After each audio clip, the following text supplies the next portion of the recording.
This video is part 2 of what are thigh girth measurements and how can they help me track my rehabilitation progress.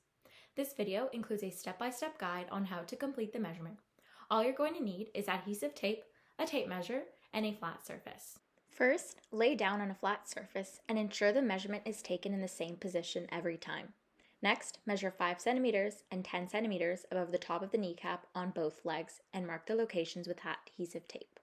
Next, flex or contract your thigh muscles. Finally, measure and record the circumference at the marked locations. Now that you have your measurements, what do these numbers actually mean? Well, the difference between the circumference at the 5 centimeter mark should be no more than 1.5 centimeters different when comparing the injured and non-injured leg. This is also true at the 10 centimeter mark. That being said, after a knee replacement, ACL injury, or hip replacement, the measurements between the injured and non-injured leg may be greater than 1.5 centimeters due to muscle atrophy or joint swelling, where muscle atrophy is the wasting or thinning of muscle tissue. Stay tuned for part 3.